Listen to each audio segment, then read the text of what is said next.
E eu quero meditar hoje com os irmãos no Salmo 103. Abram na palavra.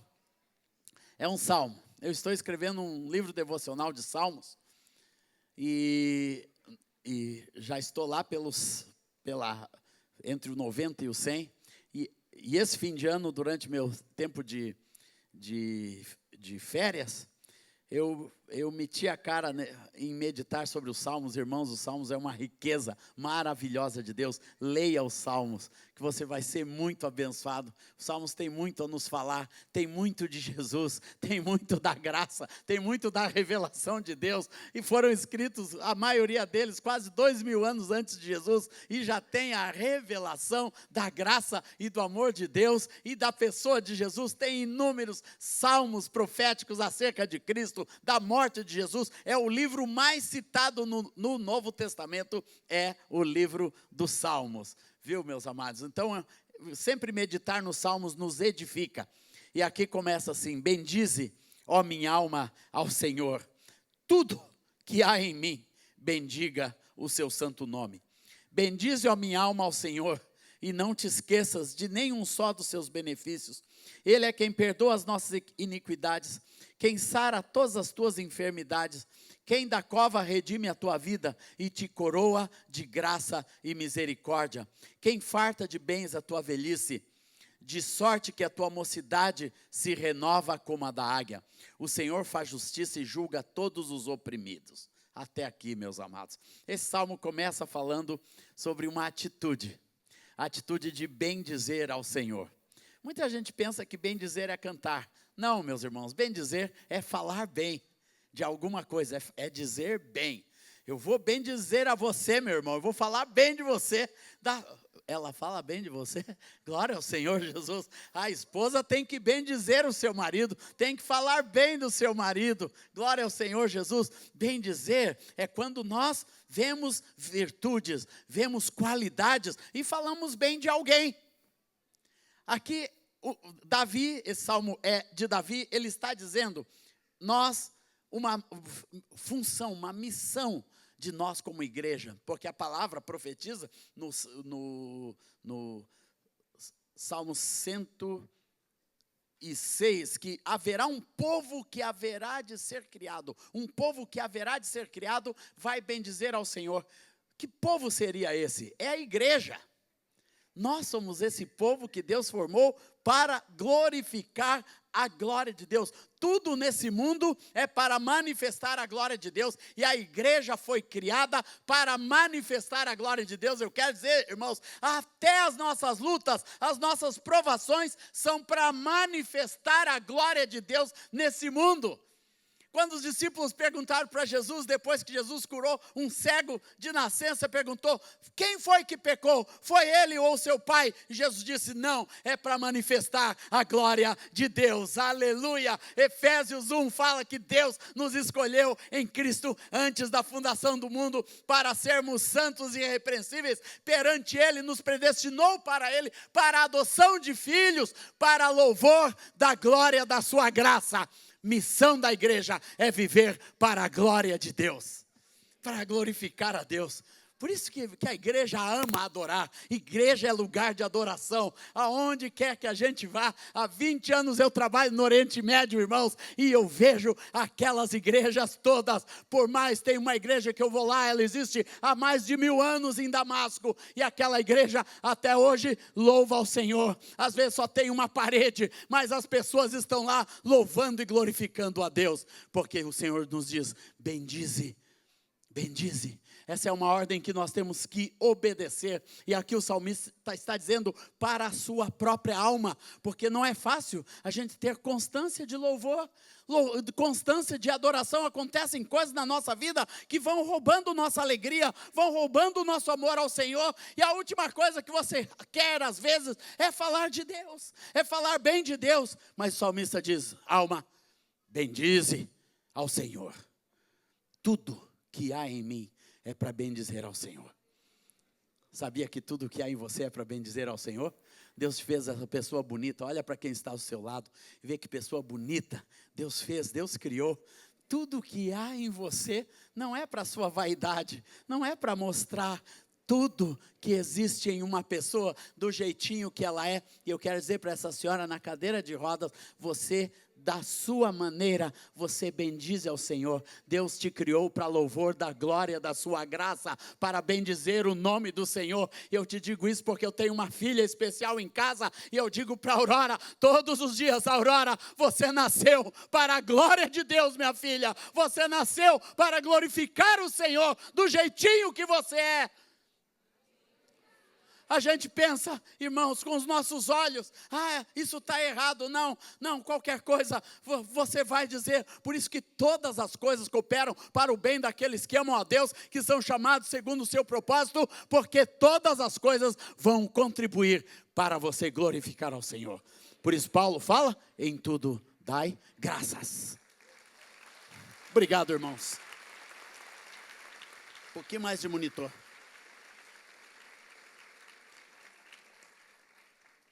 E aqui Davi diz: bendize, ó minha alma, ao Senhor. Davi era um homem que, uma grande parte da sua vida, ele passou fugindo dos seus inimigos.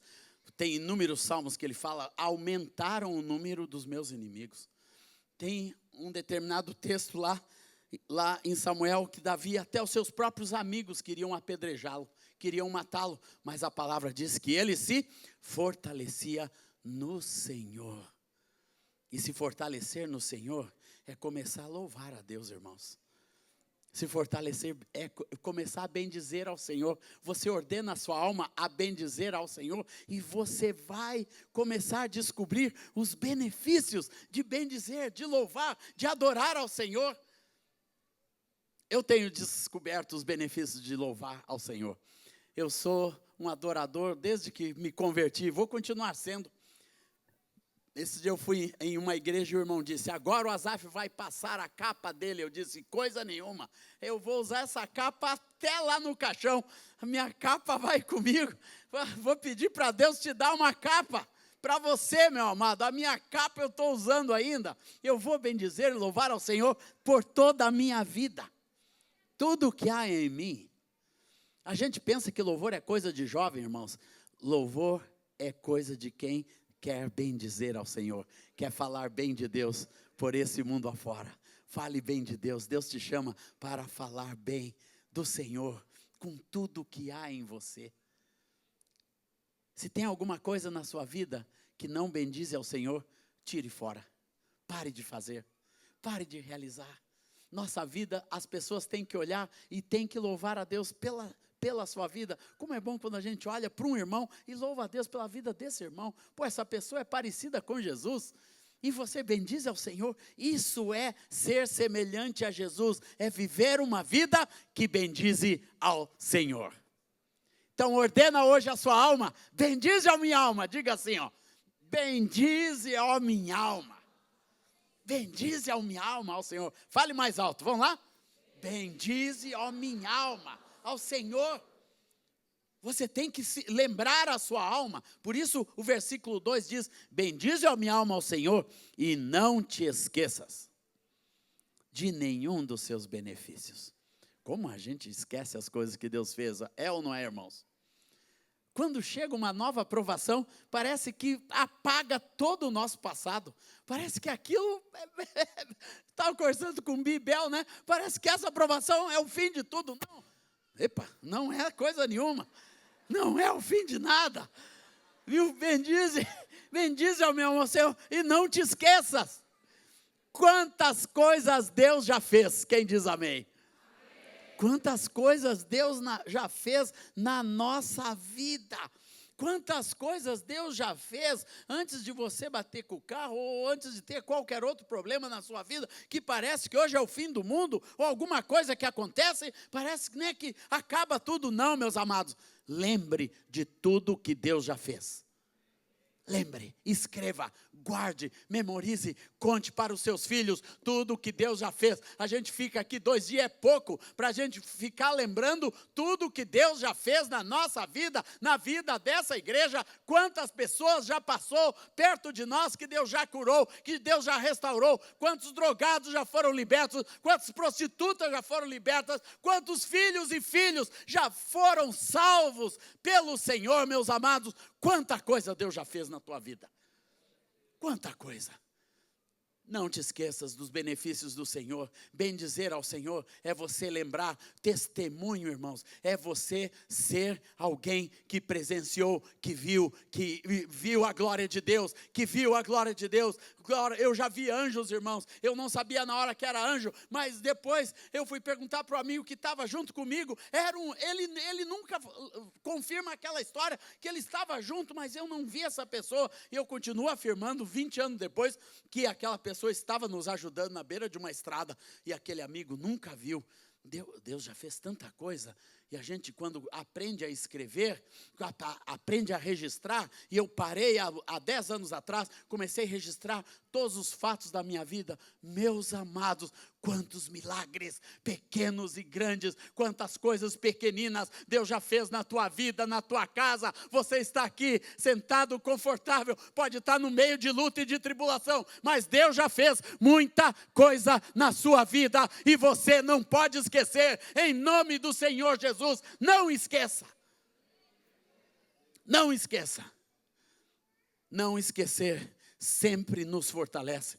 Sempre, Davi escreve isso porque ele se fortalecia, ele lembrava aquele Golias, aquela vez, eu estou aqui no meio dos inimigos, mas eu estou lembrando do Golias, que eu sentei-lhe uma pedra na testa e não sobrou nada. Olha o que Deus fez. E lembrava, não te esqueças. Não te esqueças. Já pensou, alguém escreveu a história dos milagres da comunidade da graça? Alguém já escreveu esses milagres? Alguém tem que escrever, porque a gente fica esquecendo os milagres que Deus já fez. Cada um de vocês que se converte aqui nessa igreja é um milagre, é uma história maravilhosa de Deus que tem que ser contada. Que tem que ser contada. Não te esqueças. Meu próximo livro, que está saindo agora esse ano pela nossa editora Thomas Nelson, conta a história de 60 músicas. Jesus, em tua presença, reunimos-nos aqui. Eu conto a história, como Deus me deu, sentado naquele pianinho, recém-casado em Porto Alegre.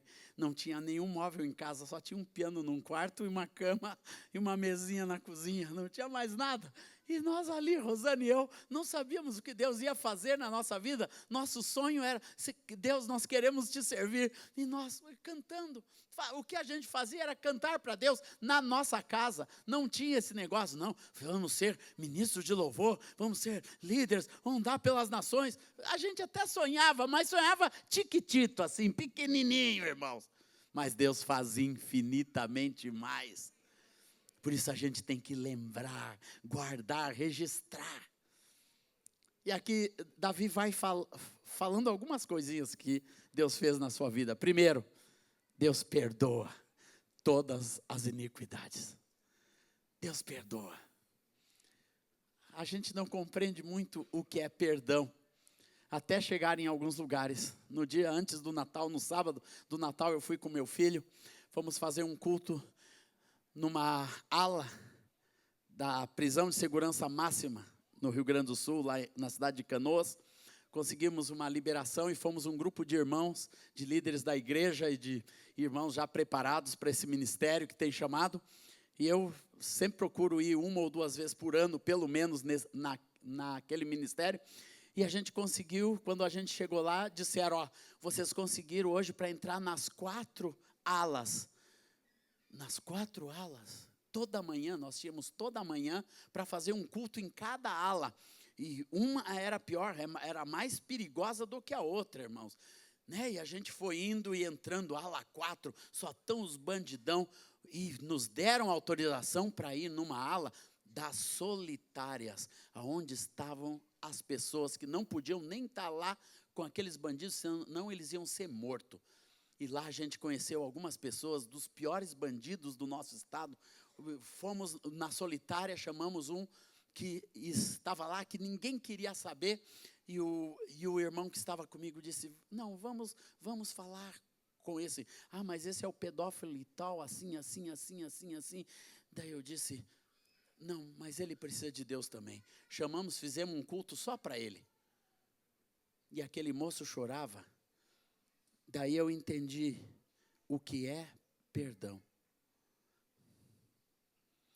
O perdão que nós recebemos é algo que nenhum de nós merece. Nenhum de nós era melhor do que aquele rapaz na Solitária, ou qualquer um daqueles bandidos que naquela manhã entregaram as suas vidas para Jesus. A maioria da sociedade, ela diria, que nada, esses caras têm que morrer, né? Fica lá até morrer, isso, aquilo. É isso que a sociedade pensa. Nós não, irmãos, nós cremos no perdão. Não é que eles não precisam pagar socialmente pelos seus atos, mas eles merecem o perdão de Deus Todo-Poderoso para resgatar as suas vidas do pecado. E perdão, aleluia, é uma necessidade da natureza e da raça humana que só Deus pode dar. Tem um amém aí, irmãos? Dá uma forcinha aí. Perdão. Ali, quando a gente ministrou, você aceita o perdão de Deus? Aquele moço chorava, e a gente não pode julgar se ele aceitou de verdade ou não. Você tem, se ele disse sim, é sim. Não, então vai começar uma obra de Deus na tua vida agora, em nome do Senhor Jesus. Daí nós fomos em uma das alas, tinha um lá que era 234 anos, que ele tinha de pena, mas tinha aceitado o Senhor Jesus, e era o pastor daquela ala, era quem cuidava, né, dos cultos ali. Merece ou não merece? Graça, irmãos. Isso é graça, perdão genuíno, verdadeiro, que só Deus pode dar. A gente pensa que o perdão vem no fim da fila dos benefícios de Deus. Vem em primeiro lugar, quando trouxeram aquele paralítico pelo teto, desceram ele na presença de Jesus. Jesus olhou para ele e viu a fé das pessoas que trouxeram ele para perto de Jesus. Jesus poderia ter, estendido a mão, feito, uma coisa grandiosa, curado aquele paralítico. Não, Jesus olhou com simplicidade para ele e disse, perdoados estão os teus pecados. A transformação verdadeira começa com perdão. Quando uma pessoa recebe o verdadeiro e genuíno perdão de Deus na sua vida e começa a ser transformado de dentro para fora, não adianta nós estarmos pregando o evangelho de cura, de benefício, de riqueza, de prosperidade, disso, daquilo, de ganhar presentinhos de Deus, se não tiver perdão verdadeiro que transforma o coração do homem. Por isso Davi diz que ele é quem perdoa. Começa a obra de Deus, a grande obra do Senhor, com o perdão que cada um de nós recebe, e que somos ministros do Senhor para levar para este mundo. Por isso as pessoas têm que ser bem-nascidas, e pessoas bem-nascidas são aquelas que nascem da água do Espírito, da água e do Espírito, sendo perdoadas por Deus, se arrependendo dos seus pecados.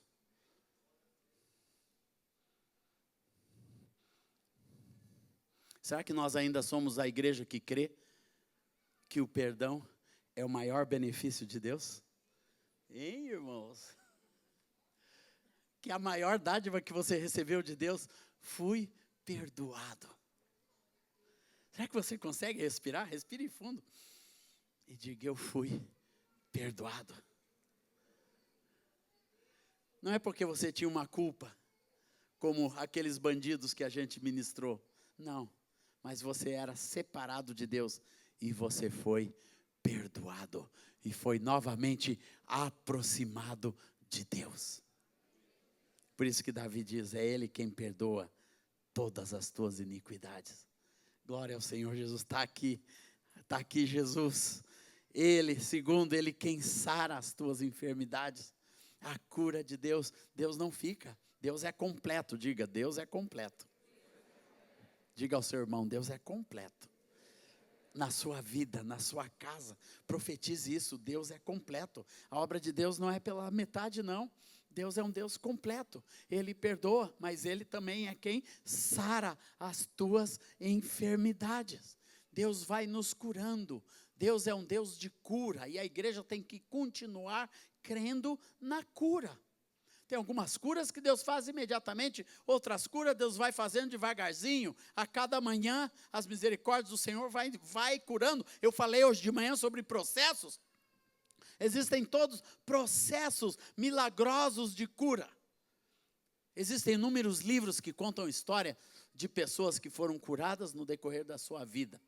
E foi um processo de fé, de esperança, que mudou a sua jornada, a jornada da sua família. Mas Deus sempre vai ser um Deus de cura. Deus é um Deus de cura, que nos cura. Eu já fui curado e continuo sendo curado e oro todos os dias pela cura sobrenatural da minha filha, que é uma menina especial e que está há 27 anos na nossa casa, mas nós continuamos crendo. Deus não curou ainda, mas nós continuamos crendo, porque temos palavra do Senhor, diz, é quem sara todas as tuas enfermidades. Existem enfermidades do coração, muita gente ferida nesse mundo que precisam de cura, precisam perdoar, precisam restaurar as suas vidas, precisam buscar o Senhor, ter esta cura do Senhor no seu coração. Mas saiba que Deus é o Deus que cura, e Deus está aqui para curar. Eu creio que Deus vai curar pessoas aqui nessa noite, que Deus vai curar pessoas na sua casa. Você vai orar, porque nós podemos mandar uma palavra do Senhor. A Bíblia nos ensina, Jesus mandou uma palavra e ela será curada, e a pessoa será curada. Nós cremos, você está aqui porque você é uma pessoa de fé, e nós bendizemos ao Senhor, glorificamos ao Senhor, e sabemos que toda a obra de cura de Deus neste mundo vai glorificar o seu santo nome. Mas Deus vai além. Ele, quem da cova redime a tua alma, a tua vida. O que é uma cova, irmãos? Cova é um buraco. Eu lembro quando eu era jovem, nas drogas, os mais antigos vão lembrar dessa expressão, tinha as músicas de fossa. Lembram disso? Lembra das musiquinhas de fossa? Ah, ele está na fossa hoje. Era uma gíria do nosso tempo. Ah, hoje eu estou na fossa. Porque eu estava triste, a namoradinha foi embora, isso e aquilo, né? Estava no rapé da droga, estou na fossa. E isso é um buraco, é cova, fossa.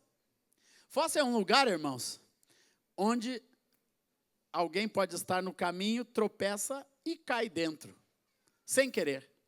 Fossa é um lugar onde se cai sem querer. Eu lembro, eu tinha mais ou menos 1 ano de convertido, tinha sido liberto, um milagre, liberto das drogas, aquela alegria, já estava no ministério da igreja, já estava lá liderando o louvor, e eu tinha voltado a estudar. Estava 1 ano convertido, assim, a alegria dos meus pastores, da transformação de Deus. Deus me tirou realmente de um buraco. E um dia eu fui fazer um trabalho na casa de um amigo, um trabalho de aula, né? Eu tinha voltado a estudar no 2º grau, no 1º grau ainda, e eu entrei na casa daqueles moços, e a mãe deles disse, eles estão lá no quarto.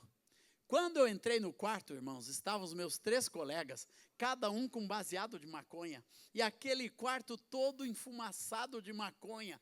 E eu entrei ali e dei uma cheirada naquilo, e tentei falar em língua estranha, que já era batizado com o Espírito Santo, mas eu já estava no meio daquilo tudo, irmãos, e não aguentei, e ali eu caí, dentro daquele quarto dos meus colegas, caí numa fossa, numa cova.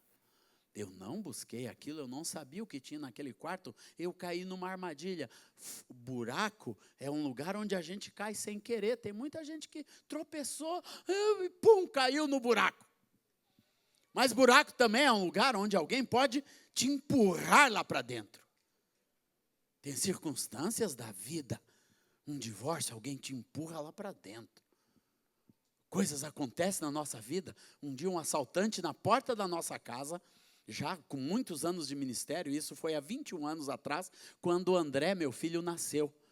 Minha esposa estava grávida de 8 meses, veio um bandido, deu um tiro de 38 na minha esposa e jogou a nossa casa dentro de um buraco, de uma fossa, de um buraco fundo, de medo, de temor, de ansiedade, né, entre vida e morte, por muitos dias. Deus salvou a Rosana, Deus salvou o André, mas nós fomos jogados em uma cova. Mas cova é um lugar também que algumas pessoas sabem que é cova, sabem que é buraco, está escrito cova, bem grande, vermelho, e ela se joga lá dentro. É ou não é, irmãos? Alguém já se jogou alguma vez numa cova? Sabia que era um buraco, sabia que era furada, mas se jogou no buraco. Cuidado, tem muito crente que se joga em cova, que sabe que é buraco, sabe que é furada, e mesmo assim se deixa cair. Mas eu tenho uma boa notícia para os irmãos sobre esse versículo. Para Deus não importa que tipo de cova que é. Se é uma cova que você tropeçou e caiu, se é uma cova que te jogaram lá dentro, ou se é uma cova que você se jogou lá de dentro. Eu quero só dizer uma coisa: Deus redime a tua alma da cova. Não importa. Não importa. Não importa se tropeçou e caiu. Não importa se alguém te jogou lá dentro. Não importa se você se jogou lá. Deus é um Deus de graça, de misericórdia, de amor e compaixão. Ele redime a tua vida e te coroa de graça e misericórdia. Te traz para algo melhor.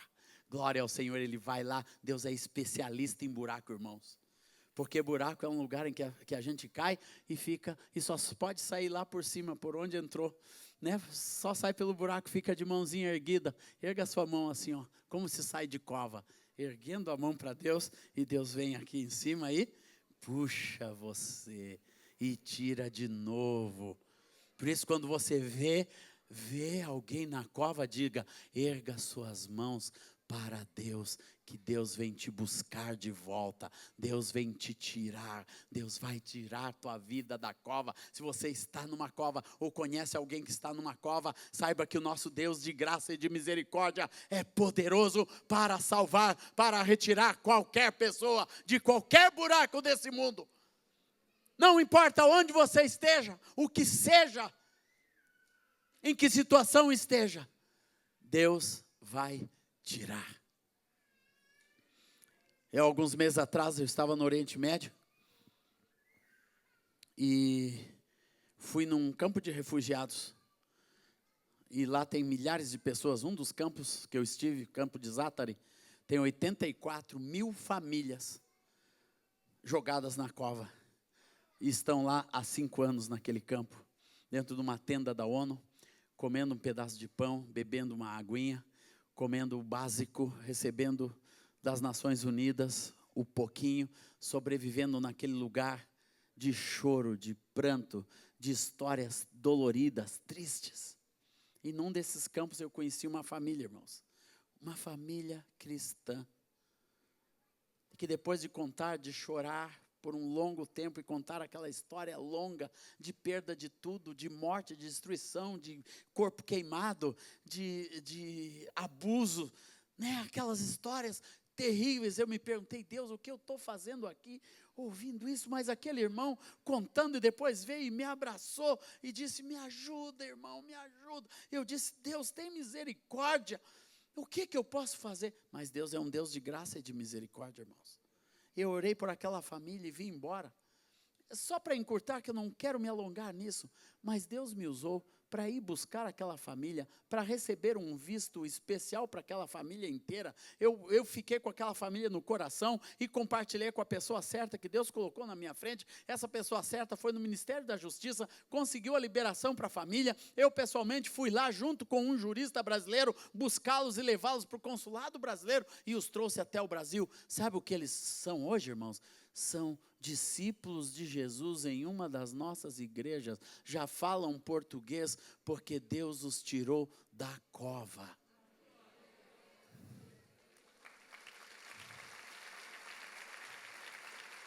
Não existe buraco.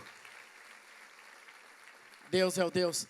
confia, a palavra que nós falamos hoje de manhã, confia, entrega o teu caminho ao Senhor, vai sair da cova. Se você tem alguém na sua vida, na sua casa, que você conhece que está numa cova, esta é a palavra, Deus te tira dela, em nome de Jesus. Glória ao Senhor Jesus. E aqui Deus fala ainda, quem farta de bens a tua velhice, de sorte que a tua mocidade se renova como a da águia. Deus é um Deus de renovo. Ele faz tudo isso e ainda quer nos dar, quer nos renovar, quer nos dar uma longa vida, quer nos sustentar. Ele farta de bens. Eu creio num Deus de fartura, irmãos. Quando eu vejo marcas de mesquinhez na igreja, eu digo, esse não é o meu Deus.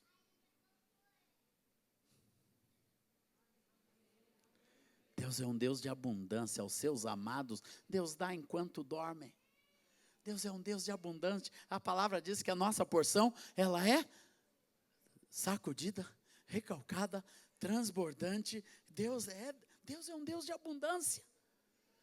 E aqui a palavra está dizendo, Deus tem o maior prazer em fartar de bens a nossa velhice. Deus não quer que nós, eu que já estou, né, eu e o Bi, né, Bi, nós que já estamos quase tu já chegou nos 60, eu chego esse ano, esse é o meu ano dos 60, irmãos. Mas eu tenho certeza que a minha velhice vai ser farta. Deus é um Deus de abundância, de fartura. Deus está dizendo aqui, irmãos, que Ele nos sustenta. Entrega o teu caminho ao Senhor, confia nele e o sustento Deus te dará. O mais Ele fará. Deus é um Deus de abundância, meus amados. E nós temos que aprender a depender da abundância de Deus. Eu lembro quando o Senhor me chamou para o ministério. E eu e a Rosana tínhamos uma vida boa, eu era supervisor de operações da Rede Globo lá no sul do país, de operações de áudio, uma das áreas da TV, eu era o comandante. E era um trabalho maravilhoso, um trabalho que tinha futuro, eu estaria lá, os meus colegas estão lá até hoje, naquela grande empresa chamada RBS TV, sucursal da Rede Globo. E eu já tinha cursos, era especialista em produção, em gravação, quando Deus me chamou. Daí eu conversei com a Rosana, disse, Rosana, hoje eu estava lá, eu estava fazendo um show da Xuxa, no estádio gigante da Beira-Rio. Eu era o supervisor daquele grande evento de final de ano. Eu cheguei em casa porque eu estava lá no centro do gramado e o Senhor falou comigo, disse, Azaf, aí não é o teu lugar. Eu tenho algo para ti por esse mundo afora, mas não é fazendo isso que você está fazendo. E aquilo foi imediato no meu coração. Eu saí dali, cheguei em casa e disse, Rosana, Deus me falou que é para eu sair da televisão. Ela olhou, aleluia. Um aleluia assim, né? Mas depois a gente orou e tivemos paz. E fomos conversar com a nossa família, com o meu sogro, e meu sogro, aquele homem pragmático, né, bem, aquele, né, funcionário público de carreira. Eu fui dizer, olha, estou saindo da televisão. Saindo da televisão? E vai viver de quê, moço? Pela fé. Sabe aquele episcopalzão? Né, meu sogro, um episcopal da igreja episcopal, nada contra os episcopais, mas lá no Rio Grande do Sul os episcopais eram assim, né? Bem durinho, tem episcopal carismático, graças a Deus, mas lá meu sogro perguntou, vai viver do quê? Eu vou viver pela fé. Eu cheguei para os pastores e disse, pastores, Deus mandou sair da televisão, eu vou viver pela fé. Irmãos, e me entreguei nos braços de Deus, num ministério que ainda não existia, mas que eu sabia que Deus tinha para a minha vida. Eu já tinha gravado 3 discos até essa época, eu estava lá muito bem empregado, muito seguro, e assim, e já conhecia os irmãos aqui, já éramos amigos, e eu lembro que eu cheguei aqui, Deus juntos, nós estávamos juntos, Gerson, não sei se o Bi estava, Ademar e eu, foi quando Deus me deu a palavra final, porque eles insistiram, queriam me dar algo maior ainda, e me mandar para Santa Catarina com um salário maior ainda, é algo tentador, e que eu tinha que decidir. Nós oramos aqui, em São Paulo, juntos, e o Ademar com aquela vozeirona, Deus está me falando, que não é para você ir. Não é para você ir, né? Daí a gente orou ali, Deus deu paz, eu liguei para lá e disse, olha, acabou mesmo, pode fazer minha rescisão, porque eu vou viver da graça do Senhor, e vou ter minha velhice farta de bens, em nome do Senhor Jesus. Deus vai cuidar de mim, Deus vai cuidar do meu sustento, Deus vai cuidar do teu sustento, Deus vai cuidar da tua vida. Irmãos, gente de Deus tem que aprender a viver do jeito de Deus. Do jeito de Deus, Deus tem um jeito.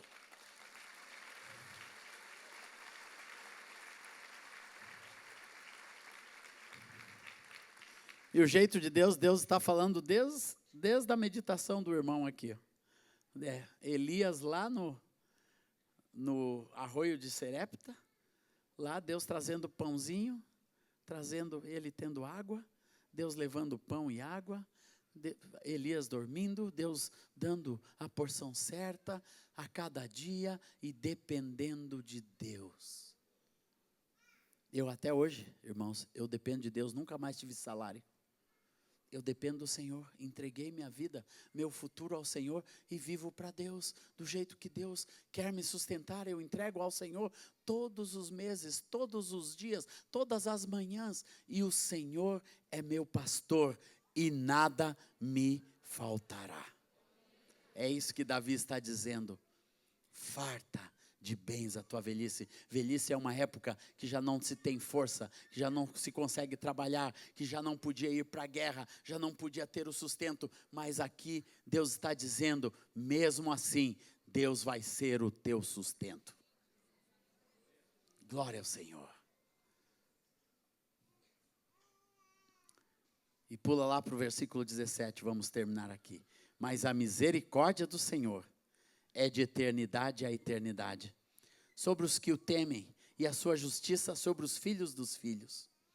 Eu quero dizer, irmãos, que quando a gente começa a viver essa vida, bendizendo ao Senhor, isso não é só para nós, isto vai alcançar as nossas gerações, vai alcançar os nossos filhos, vai alcançar as nossas filhas, vai alcançar nossa família. Aleluia, o Senhor está te dizendo isso. É de geração em geração. Essa bênção é para você e para os teus filhos e os filhos dos filhos. Se você já tem netos, saiba, essa bênção é para os seus netos, minha irmã, em nome do Senhor Jesus. É para a sua casa, meu irmão. Aleluia. Por isso, quando Paulo lá com o carcereiro disse, será salvo tu e a tua casa. É tu e a tua casa, não te preocupa, é para você, é essa bênção que Deus nos estende hoje. É para a nossa casa, é para os nossos filhos. Hoje de manhã eu tinha o meu filho já começando, dando seus primeiros passos no ministério. Ele é um jovem, está saindo da adolescência, está terminando a universidade, está com seus desafios de jovens, mas sobre ele tem bênção. A gente lembra ele, sobre ti, meu filho, tem bênção do Senhor todos os dias. Não adianta você pipocar pelo mundo, por isso, por aquilo, a bênção vai alcançar os seus filhos, a tua casa, porque você é alguém que vive para Deus, que entregou a tua vida ao Senhor, e essa bênção vai alcançar as próximas gerações da tua vida e da tua casa. Eu creio num Deus de gerações, irmãos. Eu creio num Deus de gerações. Eu fico olhando, eu já vejo as minhas gerações. Se Jesus não voltar, eu vou louvar a Deus com os meus netos. Eu vou adorar ao Senhor com os meus netos. Se Deus permitir, eu vou louvar ao Senhor com os meus bisnetos. Eu e a minha casa, como Deus me fez a promessa, Todos meus irmãos eram do mundo, e põe mundo nisso, irmãos. Hoje eu louvo ao Senhor com os meus irmãos, com as minhas irmãs. Hoje eu louvo com os meus sobrinhos. A gente vai para o altar do Senhor, é a família Borba inteira louvando e adorando ao Senhor, porque Deus me deu a minha casa. Pegue a sua casa, pegue as gerações. Deus tem uma promessa para as gerações.